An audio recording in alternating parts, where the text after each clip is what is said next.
নমস্কাৰ সমূহ দৰ্শকক মই অৰ্পণাই ডিডি অসমৰ চিকিৎসা নিদান অনুষ্ঠানলৈ স্বাগতম জনালো।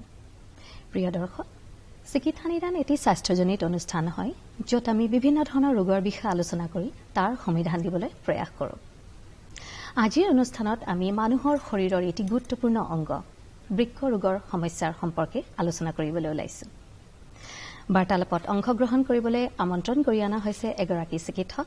তেখেতৰ নাম হ'ল ডাক্তৰ পিনাকী ৰয়। আহক আমি তেখেতৰ সৈতে কথা পাতোঁ। ডাক্তৰ ৰয়, চিকিৎসা নিদান অনুষ্ঠানলৈ আপোনাক স্বাগতম জনালোঁ। Thank U. পুনতে আপোনাৰ পৰা জানিব বিচাৰিম যে বৃক্ক ৰোগৰ কাৰণসমূহ কি কি?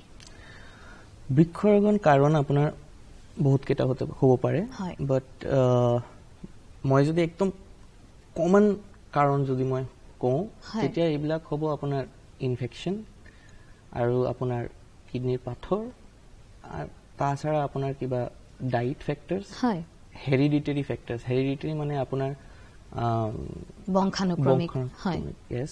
আৰু তাছাড়া কিছু অটো ইমিউন ডিজিজ থাকে। এইবিলাক অটো ইমিউন ডিজিজ মানে ইট ইজ আপোনাৰ ইমিউনিটি ৰিলেটেড হয়। ইমিউনিটি যদি মানে বেছি কাম কৰে তেতিয়া কি হয়, কিছু অটো ইমিউন ডিজিজ থাকে। এইবিলাক কিডনিক বহুত ইফেক্ট কৰে। চ' মোষ্টলি কিডনি ডিজিজেছ এইবিলাকেই থাকে আৰু। এতিয়া কাৰণসমূহ আপুনি এইবোৰ কাৰণতে হোৱা বুলি ক'ব বিচাৰিছে, নহয় জানো? এতিয়া বৃক্কৰ ৰোগসমূহ কি কি হ'ব পাৰে? মানে আমি যিটো কিডনি ডিজিজ বুলি কওঁ, কি কি হ'ব পাৰে সেই বিষয়ে অকণমান অৱগত কৰাই দিব নেকি? কি কি হ'ব পাৰে? কিডনি ডিজিজ কি হ'ব পাৰে? কিডনি ইনফেকশ্যন হ'ব পাৰে, কিডনি ষ্টোন হ'ব পাৰে। এইটোৰ কিডনি যদি ফেইল কৰে তেতিয়া ডায়েবেটিছ বা এইবিলাক এছ'চিয়েটেড। কিডনি যদি ফেইল কৰে তেতিয়া একিউট কিডনি ডিজিজ হ'ব পাৰে, ক্ৰনিক কিডনি ডিজিজ হ'ব পাৰে। ঠিক আছে, কিডনি সিস্ট হ'ব পাৰে, কিডনি টিউমাৰ হ'ব পাৰে।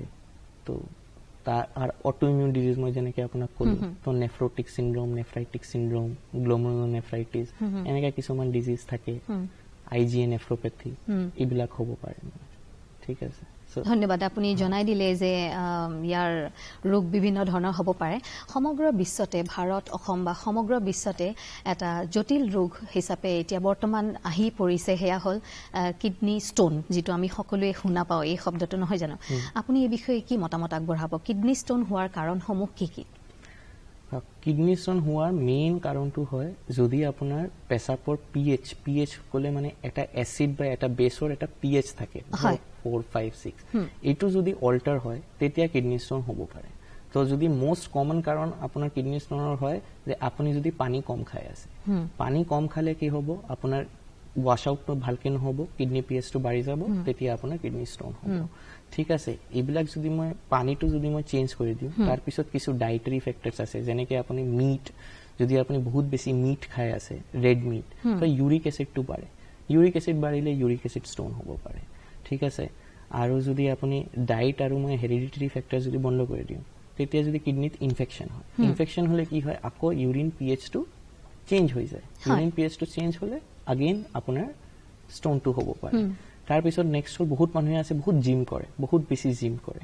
বহুত বেছি জিম কৰিলে কি হয়, মানে চিভিয়াৰ মানে এক্সাৰচাইজ, মানে বহুত বেছি এক্সাৰচাইজ কৰিলেও তেতিয়া আপোনাৰ পিএইচটো চেঞ্জ হৈ যায়, বিকজ পানী ওলাই থাকে ঘামৰ লগতে। দোজ পিপল, সেই মানুহৰ কিডনি ষ্টোন হ'ব পাৰে। তো basically these are most common causes. আৰু ইনফেকশ্যন হ'লে হ'ব পাৰে, পানী কম খালে হ'ব পাৰে, গৰম ক্লাইমেটতে, এটা লেবাৰ আছে সি দিনতে গৰম ক্লাইমেটতে কাম কৰি আছে, সি এডিকুৱেট পানী খোৱা নাই, তাৰ ষ্টোন হোৱাৰ চান্সটো বহুত বেছি বাঢ়িছে। এইবিলাক মেইনলি হয়। তাৰপিছততো আপোনাৰ কিছু ডায়েটাৰী ফেক্টৰছ আছে, খোৱাৰ লগতে ৰিলেশ্যনশ্বিপ আছে, এইবিলাকেই মষ্টলি হয়। এতিয়া কিডনি ষ্টোন বিভিন্ন কাৰণত হ'ব পাৰে বুলি আপুনি জনালে, বিশেষকৈ কিডনি ষ্টোনৰ ক্ষেত্ৰত আপুনি সমাধান কি দিব বিচাৰিব? কিডনি ষ্টোনৰ ক্ষেত্ৰতে ট্ৰিটমেণ্ট আছে। আজিকালিৰ ডেটতে আমি জেনেৰেলি কিডনি ষ্টোনৰ ট্ৰিটমেণ্ট এটা মিনিমেলি ইনভেজিভ চাৰ্জাৰী আমি কৰোঁ। আজি মানে এটা কেমেৰা সোমাওঁ, কিডনি কেমেৰা সোমাই পাথৰটো ভাঙি ভাঙি এফালেদি ওলাই দিওঁ। চ' এইটোতো আপোনাৰ ট্ৰিটমেণ্ট পাৰ্ট হ'ব, ঠিক আছে। বাট যদি আপুনি সোধে যে প্ৰিভেণ্ট মই কেনেকৈ নিজকে বচাব পাৰোঁ, একজেক্টলি, তো আপুনি যদি কয় যে বচাব মই কেনেকৈ পাৰোঁ, দেন ফাৰ্ষ্ট থিং ইজ পানী খাব লাগিব। সৰহ পৰিমাণত পানী খাব লাগিব এটলিষ্ট মানে গৰম দিনতে আপোনাৰ। প্লাছ আপোনাৰ কাম কি কৰে আপুনি, ধৰক আপোনাৰ মানে আপুনি এটা দোকানত বহি থাকে, you are not coming in direct contact with sunlight, তেতিয়া আপোনাৰ এটা পানী লেভেল আপুনি 2-3 লিটাৰ খালে। বাট যদি আপুনি এইটো হেভি হেক্টিক কাম কৰি আছে, তো আপুনি যিমান আপুনি হেক্টিক কাম কৰি আছে, তেতিয়া আপোনাৰ পানী খোৱাটো বঢ়াব লাগিব, কোৱান্টিটি মানে যিটো আপোনাৰ অনুমানটো বঢ়াব লাগিব। So' that is the most important thing. Apart from then আপুনি হাইজিন মেইনটেইন কৰিব লাগিব, ইনফেকশ্যন যাতে নহয় আপোনাৰ, ঠিক আছে। তো ইনফেকশ্যন প্ৰিভেণ্ট কৰাৰ কাৰণে আপুনি হাইজিন মেইনটেইন কৰক, ঠিক আছে। আৰু বহুত মানুহে কিবা ক্ৰেনবেৰী জুচ এনেকুৱা কিবা কিবি বস্তু থাকে, এইবিলাক যদি আপুনি খায় ব্যৱহাৰ কৰে, তেতিয়াও আপোনাৰ ইনফেকশ্যন চান্সটো কমে, ষ্ট'ন হোৱাৰ চান্সটো কমি যায়। বেচিকেলি এইটোৱে আপোনাৰ most important. But apart from that আপুনি ডাইটটো ভালকৈ ডাইট খোৱা, বহুত অবিচিটি যদি থাকে সিহঁতৰো কিডনি ষ্ট'ন হ'ব পাৰে, চ' ডাইট মেইনটেইন কৰা, মষ্টলি এইবিলাক ফেক্টৰ। ধন্যবাদ ডাক্তৰ ৰয়। এতিয়া আপুনি এইখিনি কথা জনালে যে এইবোৰ জৰিয়তে এইবোৰ সমিধান হয়, আপুনি কিডনি ষ্ট'ন নহ'বৰ বাবে আপুনি সমিধানখিনি দিলে। এতিয়া দেখিবলৈ পোৱা গৈছে যে CKD অৰ্থাৎ ক্ৰনিক কিডনি ডিজিজ, যাৰ ফলস্বৰূপে বিভিন্ন ধৰণৰ মানুহে বিভিন্ন সময়ত মৃত্যুমুখত পৰিবলগীয়া হৈছে। আপুনি কি মতামত আগবঢ়াব এই ক্ষেত্ৰত? CKD মানে কি? অ'কে, ঠিক আছে। ক্ৰনিক কিডনি ডিজিজ আমি কওঁ যেতিয়া আমাৰ কিডনি ফাংচনটো হেম্পাৰ হৈ যায়, ঠিক আছে। নৰ্মেল এটা মানুহৰ যিমান কিডনিটো কাম কৰিব লাগে, তাতছে যেতিয়া কিডনিটো হেম্পাৰ হয়, তেতিয়া তাক কয় ক্ৰনিক কিডনি ডিজিজ। এতিয়া ক্ৰনিক কিডনি ডিজিজৰ ষ্টেজ থাকে, ষ্টেজ 1, 2, 3, 4 এনেকুৱা, ঠিক আছে। চ' এইটোও আপুনি এটা ৰাফ আন্দাজ আমি কৰিব পাৰোঁ। মানুহৰ ক্ৰিয়েটিনিন কৰি এটা টেষ্ট হয়, চিৰাম ক্ৰিয়েটিনিন, এইটো দি জেনেৰেলি আমি এটা কৰিব পাৰোঁ। এইটো গ'ল ফাৰ্ষ্ট থিং। এতিয়া যদি মই কওঁ কজেছ অফ CKD, তো কজেছ অফ CKD বহুত কেইটাই আছে। ধৰক এটা মানুহৰ এটা পাথৰ হ'ল কিডনিৰ ৰাস্তায়, সি বহুত দিনৰ পৰা পাথৰটো আছে তাতে, তো লাহে লাহেকে কিডনি কাম কৰা বন্ধ কৰি দিব, অবষ্ট্ৰাকশ্যন, ঠিক আছে। এপাৰ্ট ফ্ৰম, কিন্তু আজিকালিৰ দিনতে মানে দুনিয়াতে most common cause of kidney disease হৈ গ'ল আপোনাৰ ডায়েবেটিছ, ঠিক আছে। মানে ডায়েবেটিছ এনেকৈ এটা ৰোগ যিটো চব অৰ্গানক ইফেক্ট কৰে, ঠিক আছে। তো ডায়েবেটিছ নেচাৰেলি কিডনিক ইফেক্ট কৰে, বিকজ ডায়েবেটিছটো বেচিকেলি যে কিডনিৰ ব্লাড ছাপ্লাই আছে, এইবিলাকক হেম্পাৰ কৰি দিয়ে, তাৰপিছত আল্টিমেটলি কিডনিটো বেয়া হয়। চ' যদি আপুনি ডায়েবেটিছ এনেকৈ বডিৰ অলমষ্ট এভৰি ডিজিজ ডায়েবেটিছে কৰিব পাৰে। সেইটো আৰু ডায়েবেটিছটো আপুনি যদি কণ্ট্ৰলত ৰাখে, চুগাৰ কণ্ট্ৰল কৰিলে CKD চান্সটো কম থাকে। আৰু নেক্সট তাৰপিছত এটা কমন CKDৰ কজ হ'ল হাইপাৰটেনশ্যন, ঠিক আছে। তো হাইপাৰটেনশ্যনেও ছেইম, বিকজ কিডনিৰো এটা ব্লাড প্ৰেছাৰ কণ্ট্ৰলতে এটা ৰোল থাকে। তো হাইপাৰটেনশ্যন হ'লে কিডনি কণ্ট্ৰলটো হেম্পাৰ হয়, কিডনি বেছি ব্লাড সোমায়, এইটোৰ কাৰণেও আপোনাৰ CKD হ'ব পাৰে। তো এইবিলাক মষ্ট কমন হয়। তাৰপিছত ইনফেকশ্যন, ক্ৰনিক কিডনি ইনফেকশ্যন হ'লে CKD হ'ব পাৰে, ঠিক আছে। তো এইটোতো হৈ গ'ল আপোনাৰ CKD কি আছে, ঠিক আছে। এতিয়া যদি আপুনি মোক সোধে যে CKD মই কেনেকৈ প্ৰিভেণ্ট কৰিব পাৰোঁ, নিশ্চয় সেই বিষয়ে আমি নিশ্চয় জানিব বিচাৰিম। তো ফাৰ্ষ্ট হ'ল যিবিলাক আপোনাৰ CKD হোৱাৰ কিছু কজ থাকে, যিগুলি মানে আমাৰ ট্ৰিটেবল কজ। তো ট্ৰিটেবল কজতে আমি ধৰোঁ ষ্ট'ন, ইনফেকশ্যন, এইবিলাক ট্ৰিটেবল কজ। মানে এইবিলাক পটককৈ CKD নকৰিব। আগতে এটা মানুহ ষ্ট'ন থাকিব লাগিব, তো বহুত দিন থাকিব লাগিব, লাহে লাহেকৈ কিডনিটো বেয়া হ'ব। তো ষ্ট'ন হ'লে তেতিয়া ষ্ট'নৰ ট্ৰিটমেণ্টটো কৰক, ঠিক আছে। আপুনি CKD প্ৰিভেণ্ট কৰিলে। ইনফেকশ্যন, এটা মানুহৰ ইনফেকশ্যন হ'লে যিবিলাক চিমটম থাকে, যেনেকৈ পেচাবৰ জ্বলা পোৰা এইবিলাক, তো তাক সেইটো টাইমতে সিহঁতক ডক্টৰ দেখাব লাগিব, মানে আমাৰ তাতে আহিব লাগিব, তেতিয়া সঠিক সময়ত যাব লাগিব।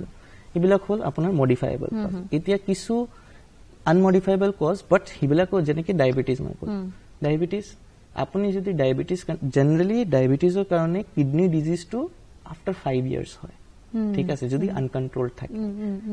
চ' অবভিয়াছ আপোনাৰ যেনেকৈ ডায়েবেটিছ ধৰা পৰে, you have to control your sugar. Sugar যদি কণ্ট্ৰল থাকে, তেতিয়া আপুনি প্ৰিভেণ্ট কৰিব পাৰিব। ছেইম ৱে হাইপাৰটেনশ্যন আপোনাক কণ্ট্ৰলত ৰাখিব লাগিব। ত' মোমেণ্ট আপুনি হাইপাৰটেনশ্যন কণ্ট্ৰল নকৰিব, আপুনি যদি মেডিচিন নাখায়, তেতিয়া আকৌ কিডনিটো যাব। So' basically if you have to prevent CKD, তো প্ৰিভেণ্ট কৰাৰ কাৰণে আপোনাৰ ইনিচিয়েলি যেতিয়া কিডনিতে ইঞ্জুৰি যি কাৰণ আছে, কিডনিটো ক্ষতি কৰাৰ, সেইবোৰ বন্ধ কৰিব লাগিব। That is how you can prevent CKD. এতিয়া ডাক্তৰ ৰয়, আমি সকলোৱে শুনি থাকোঁ এটা শব্দ কিডনি ফেইলিয়াৰ। নহয় জানো বৃক্কৰ যেতিয়া সমস্যা হয় তেতিয়া তাৰ প্ৰাক মুহূৰ্তত দেখিবলৈ পোৱা যায় যে সকলোখিনি ক্ষমতা বৃক্কই নাইকিয়া হৈ যায় বৃক্কৰ নোহোৱা হৈ যায় কি বুলি এই ক্ষেত্ৰত আপুনি কি বুলি ক'ব আপুনি বৃক্ক এই সমস্যাটো কিহৰ কাৰণে হৈছে মানে কিডনি ফেইলিয়াৰ বুলি ক'লে কি ৰিলেটেড হয় মানে বস্তুটো আপোনাৰ মানে যেনেকে আপোনাৰ সিকেডি হ'ল বা তো ফেইলিয়াৰটো আমি কেতিয়া কওঁ ফেইলিয়াৰটো দুই ৰকম হ'ব পাৰে এটা একিউট কিডনি ফেইলিয়াৰ আৰু এটা হ'ব পাৰে ক্ৰনিক ফেইলিয়াৰ তো ক্ৰনিক ফেইলিয়াৰটো যেটো CKD it's the same thing basically মানে ক্ৰনিক্যালি লাহে লাহেকে কিডনিটো বেয়া হৈ গ'ল এতিয়া কিডনিটো যিমান কাম কৰিব লাগে এটো ইমান কাম কৰা নাই আৰু একিউটটো হয় কিছুমান কজেস মানে হঠাৎ পটককে এটা কিডনি কাম কৰা বন্ধ কৰি দিলে তো in those are called acute renal failure কিবা এটা কাৰণ থাকে জেনাৰেলি হঠাৎকে হোৱাৰ কাৰণটো জেনারেলি ইনফেকশন থাকে বা অটোইমিউন ডিজিজ ইবিলাক থাকে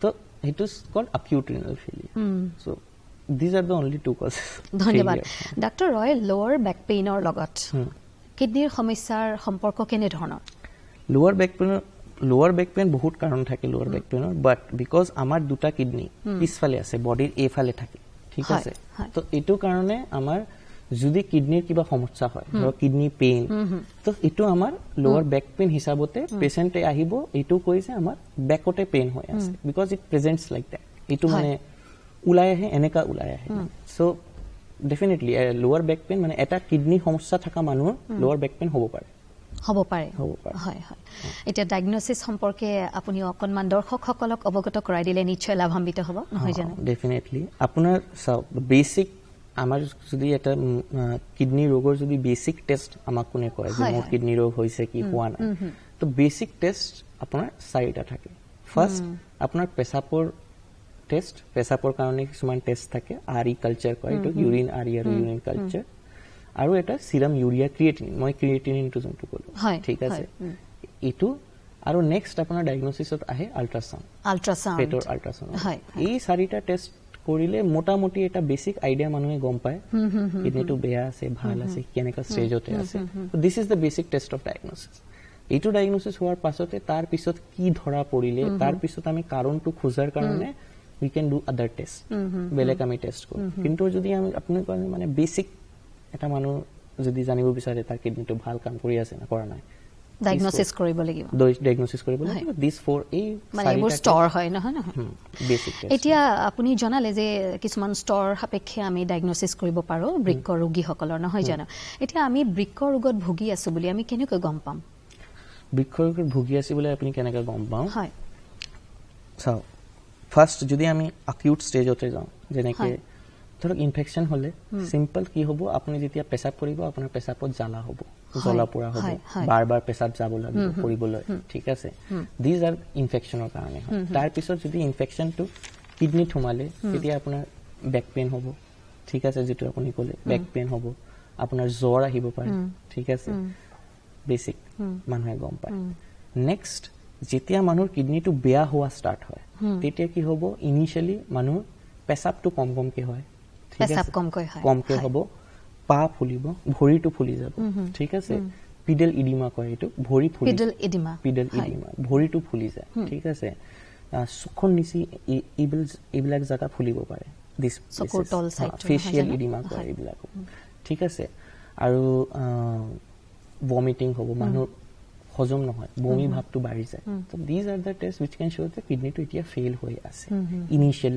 স্টেজতে ইবিলাকি হৈ থাকে না ঠিক আছে আৰু ষ্টোন হলে সেম ষ্টোন হলে আপোনাৰ বেক পেইন হ'ব লক্ষণ সমূহ একেই হ'ব নহয় জানো মোস্ট প্ৰবাবলি লক্ষণ এনেকৈ থাকে ইনিশিয়াল ষ্টাৰ্ট হয় ইনফেকশন বা ষ্টোন হলে বিক হ'ব পেছাবত জ্বলা পোৰা কৰিব বাৰ পেছাব লাগিব জ্বৰ হ'ব বাট লাহে লাহে যেতিয়া কিডনি ফেইল হোৱা ষ্টাৰ্ট হয় ইবিলাকৰ লক্ষণ থাকে অলিগুৰিয়া মানে পেছাবটো কম হ'ব ঠিক আছে পিডালিডিমা মানে ভৰি ফুলিব ভমিটিং হ'ব মানে বিভিন্ন ধৰণৰ আমি লক্ষণ দেখিবলৈ পাম আৰু লগে লগে যদি আমি সঠিক সময়ত চিকিৎসকৰ ওচৰলৈ যাওঁ তেনেহলে আমি নিৰাময়ও পাম নহয় জানো ধন্যবাদ ডক্টৰ ৰয় এটা শ্লোগান আপোনাক মই অনুকিয়াব বিচাৰিছো kidney health for everyone everywhere living well with kidney disease অৰ্থাৎ সকলো সময়তে সকলো লোকেই যাতে কিডনি উপলব্ধ কৰি ৰাখিব পাৰে আৰু আজিকালি এতিয়া ডোনেশনৰো ব্যৱস্থাপনা কৰা গৈছে হয় নে নহয় আপুনি এই ক্ষেত্ৰত কি মতামত আগবঢ়াব মানে সকলো সময়তে বেসিক্যালি আপোনাৰ এই স্লোগানটো আহিছে যে মানে মানুহৰ এই শ্লোগানটো কিডনি ডে শ্লোগান মানে ধৰক হা শ্লোগানটো কেনেকৈ দিছে যে আমাৰ এইটো মোৰ এইম হয় এনেকৈ হ'ব লাগিব তো এইটো কৰিবৰ কাৰণে মই কি কৰিব লাগিব মানুহক আৱেৰনেছটো দিব লাগিব যেনেকৈ আপুনি আমি সজাগ কৰিব লাগিব যেনেকৈ আমি এতিয়া বহি আছো আপুনি আপোনাৰ ভিউয়াৰ্স যিবিলাক আছে হেঁতে শুনি আছে তো আমি এটা আৱেৰনেছ স্প্ৰেড কৰি আছো ঠিক আছে তো এই আৱেৰনেছটো যেতিয়া হেঁতে পাব তেতিয়া হেঁতে গম পাব যে ও কিডনি হেলথটো ইম্পৰ্টেন্ট হয় কিডনি হেলথটো মোৰ ল'ব লাগে আৰু তাৰ পিছত আহে যে যাৰ কিডনি ডিজিজ আছে তাৰ ট্ৰিটমেণ্টটো আছে এইটো হেঁতে যেতিয়া জানিব যে এইটো ট্ৰিটমেণ্ট আছে তো ট্ৰিটমেণ্ট পাব লাগিব ঠিক আছে না সো বেসিক আইডিয়া কি আগতে আৱেৰনেছ দেন অ্যাভেইলেবিলিটি মানে সবক অ্যাভেইল কৰাব লাগিব যে কিডনি ট্ৰিটমেণ্ট সব জায়গাতে অ্যাভেইলেবিলিটি হ'ব লাগিব সকলোৱে সেই ব্যৱস্থাসমূহ জানিব লাগিব আৰু লগতে আগবাঢ়ি আহিব লাগিব নিশ্চয় এতিয়া এটা শব্দ আমি শুনিবলৈ পাইছো ইউৰিনেৰী ট্ৰেক্ট ইনফেকশ্যন আপুনি হয়তো ইতিমধ্যে কৈছে এই বিষয়ে অকণমান জনাই দিব নেকি ইয়াৰ নিৰাময় সম্পৰ্কে আৰু লগতে এই সমস্যাৰ কাৰণসমূহ কি কি ইনফেকশ্যন বেসিক্যালি ইনফেকশ্যনটো কি হয় এটা ইনফেকশ্যন ইজ অলৱেজ কমন মানে বেছি ইনফেকশ্যনটো বেছি কমন থাকে এটা ফিমেলৰ মাজত ঠিক আছে এটোৰ কি কাৰণ হয় এটোৰ কাৰণ হয় যে আমাৰ যেটো মূত্ৰনালী মিন্স আমাৰ নৰ্মাল যেটো আমাৰ ট্ৰেক থাকে কিডনিতে ইউৰিনটো বনে তাৰ পিছত ইউৰিনটো তলত আহি মূত্ৰথলি এটা থাকে ব্লাডাৰ ইউৰিনাৰী ব্লাডাৰ তাতে মানে কনসেন্ট্ৰেশনটো হয় তাৰ পিছত আপোনাৰ কি কয় ইউৰিনটো ওলাই আহে দ্যাট ইজ কল্ড মূত্ৰনালী বা ইউৰেথ্ৰা কওঁ আমি ইউৰেথ্ৰা ঠিক আছে তো এটা ফিমেল মানুহৰ ফিমেলৰ কাৰণে urethra size is only 4 centimetre বহুত সৰু হয় ঠিক আছে সো এইটো কাৰণে কি হয় জেনাৰেলি ইউৰিনটোতে ইনফেকশ্যন বাহিৰৰ পৰা আহে ঠিক আছে বাহিৰৰ পৰা ইনফেকশ্যনটো যেতিয়া সোমাব হয় তো 4 সেন্টিমিটাৰ মানে ইনফেকশ্যনটো ট্ৰেভেল কৰিবলৈ টাইমটো বহুত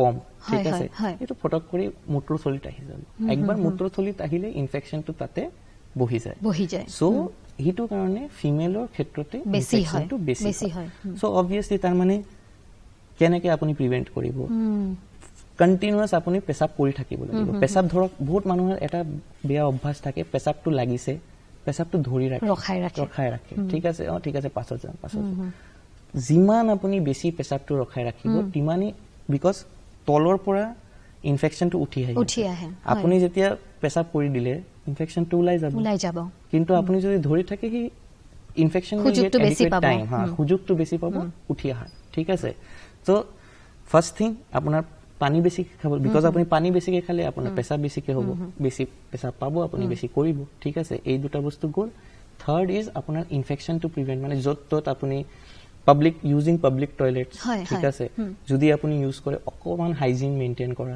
ঠিক আছে এইবিলাক কৰিলে chances of prevention of infection is less আৰু ইনফেকশ্যনটো জেনাৰেলি অলৱেজ বাহিৰৰ পৰা ভিতৰত সোমায় তাৰ পিছত কিডনিত সোমায় ইউৰেথ্ৰা দি যাব ব্লাডাৰ দি কিডনিত যাব এনেকৈ কৰি উঠি আহে ঠিক আছে তো প্ৰিভেন্ট কৰাৰ চান্স এটো আপুনি maintain hygiene drink plenty of water and pass urine ধন্যবাদ ডাক্তৰে আপুনি অতি গুৰুত্বপূৰ্ণ কথা দৰ্শকসকলক অৱগত কৰাই দিলে আমি কেনেদৰে নিজৰ মূত্ৰনলী আমি ভালদৰে ৰাখিব লাগে আৰু কেনেকৈ আমি ইনফেকশ্যনৰ পৰা নিজকে বচাই ৰাখিব পাৰোঁ সেই বিষয়ে আপুনি অৱগত কৰাই দিলে ধন্যবাদ এতিয়া আপোনাৰ পৰা জানিব বিচাৰিম যে কিডনি ডোনেশ্যন সম্পৰ্কে আমি জানিব বিচাৰিম কিডনি ডোনেশ্যন তো কিডনি ডোনেশ্যন দুই ৰকমৰ হয় ফাৰ্স্ট এটা হয় লাইভ ডোনেশ্যন মানে ধৰক এটা মানে লাইফ পাৰ্সন ধৰক মোৰ মা আৰু মোৰ দেউতা মোক কিডনিটো দিলে ঠিক আছে তো ইটো কয়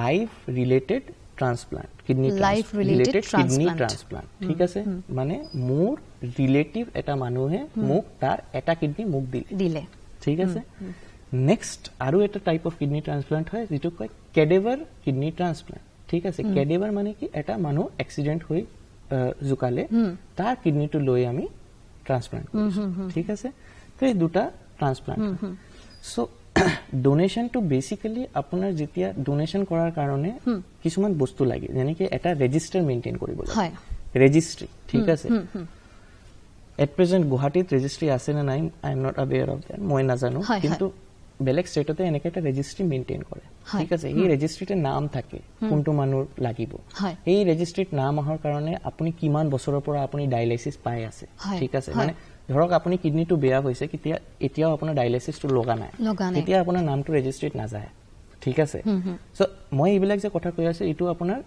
এটা মৰা মানুহৰ পৰা ল'ব কাৰণে মানে এইটো লিষ্ট ঠিক আছে কিন্তু লাইভ যদি আপুনি ল'ব লাগে ধৰক মোৰ মা মোক দিব বিচাৰে জীৱন্ত অৱস্থাত নহয় জীৱন্ত অৱস্থাত তেতিয়া হিটোৰ কাৰণে কোনো ৰেজিষ্ট্ৰি নালাগে মোৰ কিডনিটো বেয়া আছে মোৰ মায়ে ভাবিছে মোক দিব সো উই ক্যান কাম আমি এখিনিতে এটা প্ৰশ্ন উত্থাপন হ'ব নিশ্চয় এটা কিডনিৰে এগৰাকী ব্যক্তি কিমান দিনলৈ চলি ফুৰি থাকিব পাৰে আৰামছে চলি ফুৰি থাকিব পাৰে যাৰ কিডনিটো যদি মানে ভাল আছে মানে এটা আমি এইটো কেনেকৈ চাওঁ এটা বস্তু কয় গ্লোমেৰুলাৰ ফিল্ট্ৰেশ্যন ৰেট মানে এইটো কি হয় GFR কয় এইটো দি মানে GFR তো আমাৰ দুটা কিডনিৰ এটা পাৰ্টিকুলাৰ GFR থাকে কোনটো কিডনি কিমান কাম কৰি আছে সো যদি এটা মানুহৰ কিডনিটো ঠিকঠাক কাম কৰি আছে both the kidney তো আমি যদি একটা কিডনি উলায়ও দিও নরমাল লাইফস্টাইল একো হ্যাম্পার নহয় ঠিক আছে যাৰ পৰা মই উলাইছো যদি তাৰ জিএফআৰ টো ঠিক আছে এতিয়া যদি তাৰ কিডনিত কিবা প্ৰবলেম আছে অলৰেডি তাৰ ডায়াবেটিস আছে